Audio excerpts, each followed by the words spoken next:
ebigendererwa wakati ntambula awo kifo kino era kikwata ye mubaka waffe mukyalo ekifo kyoli waisi kyali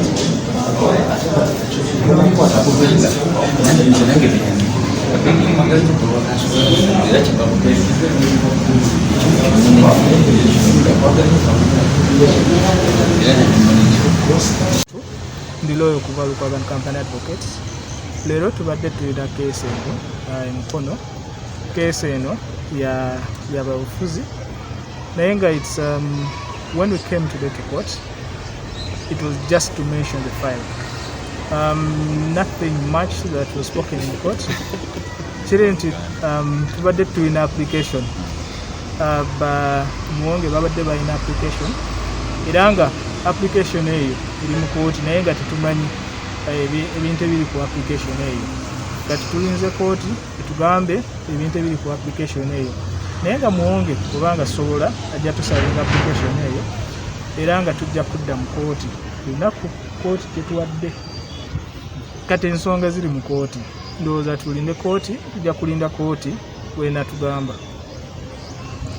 Naffe tubadde twebuuza kubanga omusango guno bagufayiringa mu January, tubadde naffe ne batusavinga ne basavinga clients baffe, naffe ne tuteekamu reply yaffe twagiteekamu era mu January affidavits ezimu n'endala netuziteekamu mu Wokusatu.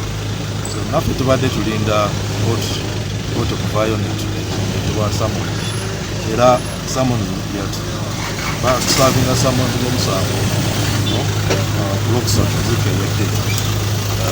So olwekyo olwaleero tubazze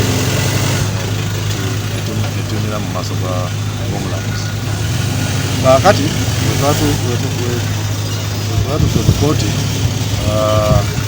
kooti netuwa timetable engeri omusango genda okutambulira.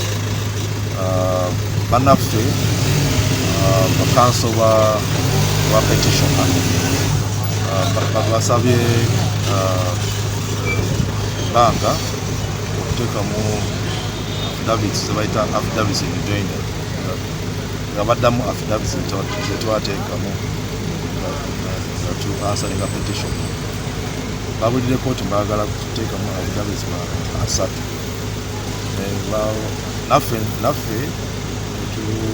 tetwagaanye kubanga naffe tukyalina affidavits endala zetwagala okufayiringa netusaba kooti tuwe ebbanga entono okuteekamu affidavits.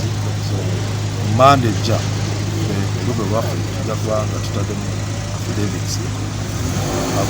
Bannaffe aba Electoral Commission basabye bagenda kuteekamu affidavits asatu. Tugenda kuteekamu affidavits batuwadde paka Monday ejja kuteekamu affidavits zaffe.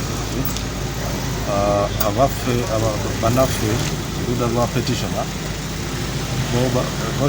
kote bawadde weeks 2 okuva ku Monday kuteekamu affidavits zaabwe.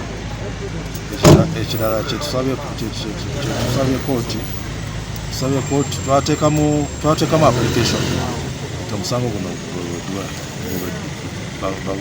kooti egobe olwokubanga mu luzungu tugamba nti petition eno omusango wafayire guli incompetent, teguli mu mateeka, waliwo ebintu batakola ebireeta omusango okubeera incompetent. Buli application kooti ebiwadde olunaku 4 omwezi ogujja, si mwezi ogujja ogwa July. Manyi mu mateeka local elections twavaamu ya Kayunga election by election ya good ya local council RC5 bateteeka evuganya elections ezo local government act but local government act waliwo section awo totoli musanyufu ne results ezivudde mu election eyo olina okuteekamu petition mu myaka 10 ate oluvannyuma olina okusavinga petition eyo mu myaka 7 kati eyo timeline bannaffe ba petition tebazigoberera so mu mateeka eyo petition ebeera nkyamu muzungu bagamba nti ebeera incompetent kyetwagala kooti ekituddemu ekisengejje tuwe decision kwekyo nga tetunagenda ku musango